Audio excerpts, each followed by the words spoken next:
Yesterday, we experienced two terrible attacks. It's November 2023. Emergency services rush to a primary school where 3 children have just been stabbed. 3 young children, an adult female and an adult male. The news spreads that the suspect is a homeless Algerian immigrant, and people start gathering near his scene. May have been an asylum seeker, we don't know. Just absolute disgrace, absolute disgrace. But as the evening fell, it turned grim.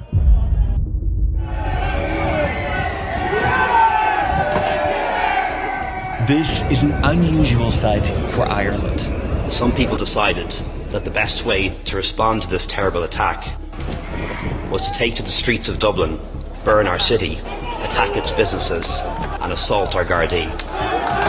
The images of looting and arson attacks show just a fraction of a much larger public pushback against near record numbers of migrants arriving at Ireland's shores. We got an extra 500 people just into the town itself. It affects the downstream businesses, the small cafes, the small pubs, who are really struggling right now. But until recently, this kind of anti-immigration rhetoric was taboo. The Irish themselves have fled hardship and hunger, and they immigrated around the world. This history is an important part of their national consciousness, and it explains in part why they have typically had relative positive views on migration. But that is changing. What caused this dramatic pivot in Ireland? And what are the underlying problems? This is Ireland's migration crisis with hindsight. Summer is around the corner and you might have plans for the holiday, but what if you cross the border and that series that you were looking forward to finally watch is not available in that country? Luckily, CyberGhost VPN, the sponsor of today's video, has the answer. I open it here and then select a country, say the United States. Then I click the Start button, and now I can access all content that's available in the US, from streaming services to the news and sporting events. It's that easy. CyberGhost also lets me browse completely anonymously, and they protect my data while connecting to public Wi-Fi or while making online purchases. With one license, you can use CyberGhost VPN on 7 devices, meaning that you can share this with 6 of your friends. They are trusted by 38 million people worldwide, and they have an excellent Trustpilot rating. Through my link in the description, you can get a 83% discount and just pay $2.03 per month. They even give you 4 months for free. In case you change your mind, they offer a 45-day money-back guarantee. If you think that this could be for you, click the link and consider their offer. And now, back to the video. Ireland is a small country of only 5 million people, but anywhere around 50 to 80 million people in the world have full or partial Irish heritage. In the United States, 36 million Americans claim Irish as their primary ethnicity, which constitutes 11% of the entire population.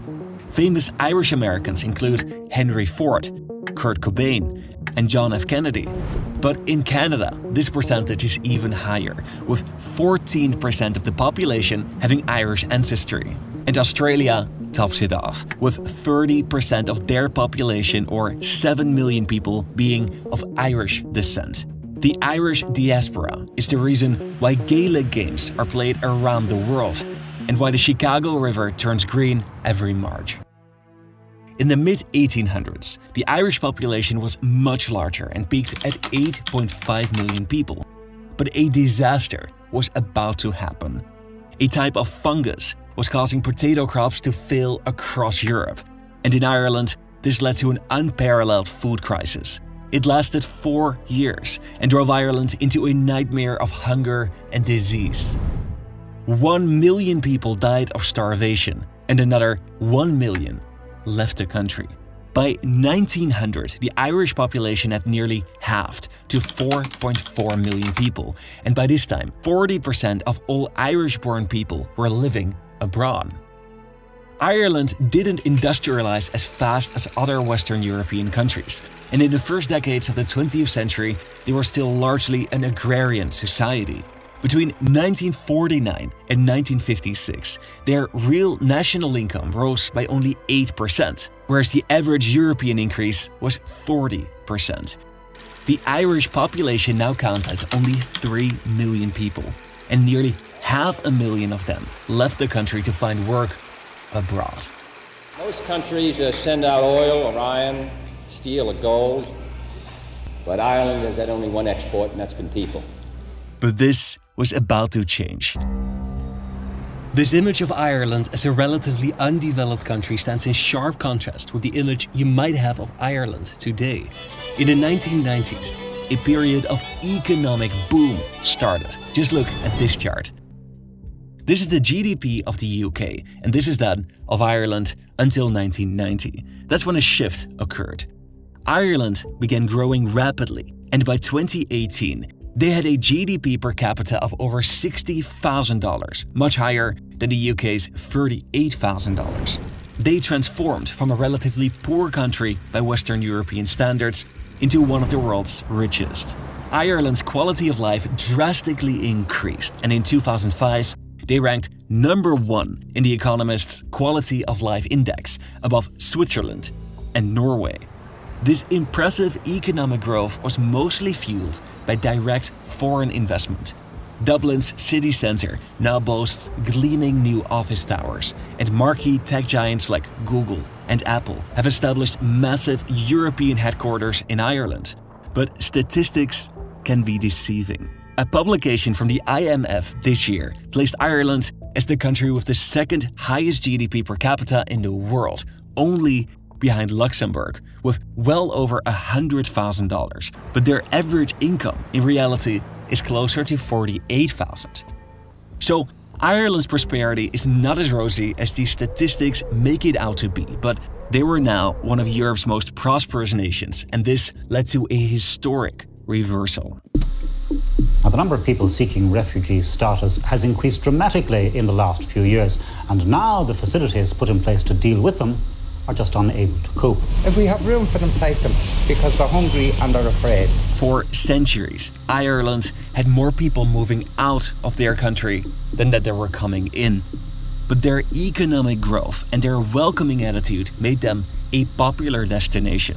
On this graph, you can see that the number of new arrivals grew steadily and even continued after the markets crashed in 2008. In this period, the number of foreign-born nationals increased from 10 to 20%, and many Irish had a positive opinion of this development. Could you ever imagine 20 years ago in Ireland that we'd be experiencing this right now? Absolutely not, and I'm delighted. When I moved down to Limerick about 10 years ago, there was pretty much only Limerick people living here, and it was great to see African people from all over Europe mixing together and new shops opening, new food, and it's been great. In polls, it shows that most people viewed immigration as an important factor for economic progress. In 2015, at the height of the European migrant crisis, a poll of 12 European nations showed that 88% of people showed a degree of sympathy towards Syrian refugees arriving in Ireland. This was the highest figure of all countries that participated.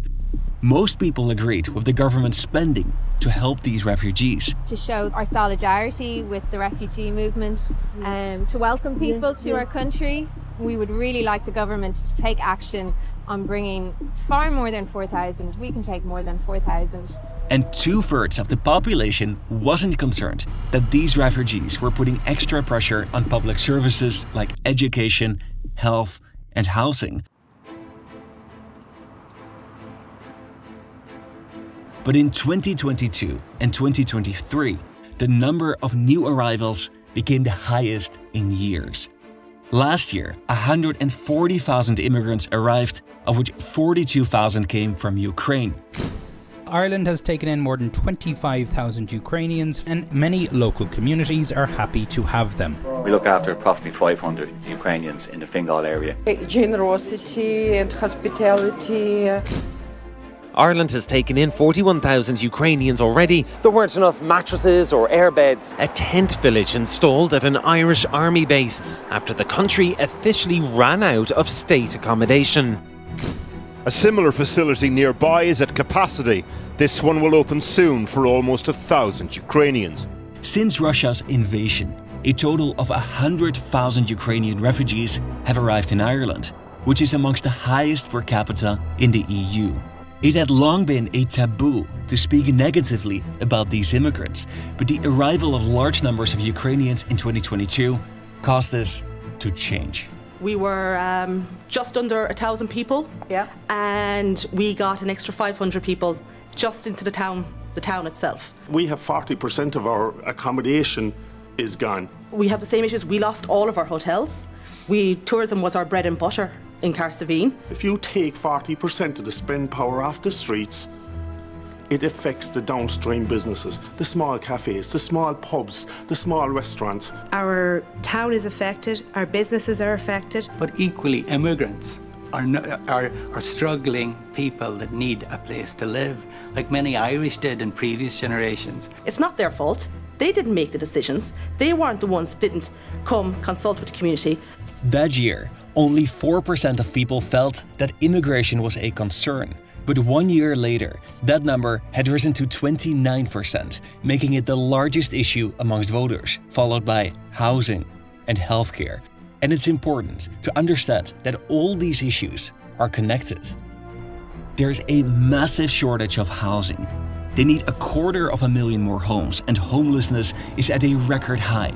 For many people, it has become impossible to buy a house or to even find affordable rental property. On top of this, Ireland is amongst the most expensive countries in the EU, with a household expenditure that's 46% higher than the EU average. Other services, most notably hospitals, are also already under strain. Many doctors have long waiting lists, and nearly 3% of Irish people have unmet medical needs.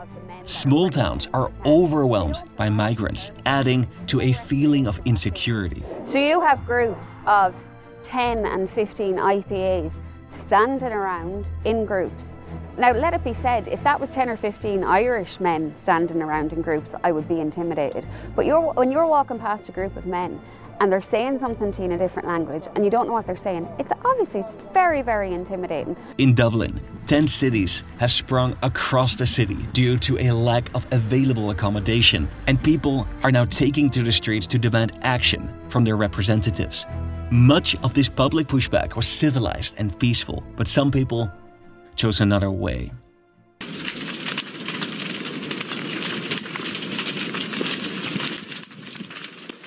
In November 2018, a hotel was set on fire that was earmarked to house 100 asylum seekers, and since then, 27 fires were set at properties across Ireland that were rumored to house refugees.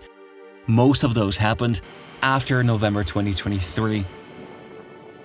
In Dublin alone, there were 9 reported incidents of arson since early 2023. But the event that captured the world's attention happened late last year. These were the worst riots in Dublin's history. It's also important to note that this is an extremity. Most protests are civilized and peaceful, but also passionate and emotional. And let them know we're standing together.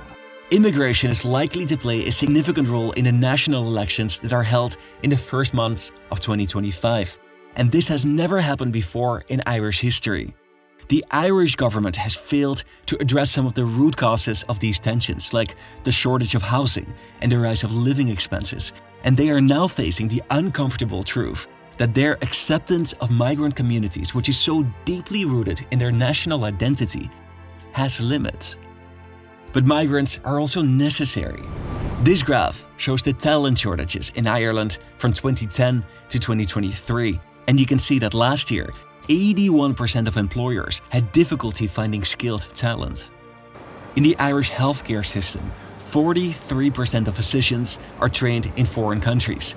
Most are from Pakistan, Sudan, and the United Kingdom. These industries are in desperate need of more educated staff, which is not always locally available. And the Irish youth is still disproportionately thinking about leaving the country. Of the age group 18 to 24, as much as 70% is thinking about emigrating, and most of them have a higher education. But Ireland is waking up, And they're also seeing countries like Sweden, which have long served as an ideological model for Irish politicians, are facing a much more violent backlash of uncontrolled migration. And I made a separate video about this, but first, don't forget to click on the description link to get a special discount CyberGhost VPN is granting to our channel's viewers. This application will protect your data while you browse and gives you full access to all blocked content on the internet for just $2.03 per month. It is totally risk-free, so check it out. Link in the description. And now, if you want to see my video about Sweden, click on the video on the left, or else feel free to check out the video on the right, which YouTube recommends for your next watch.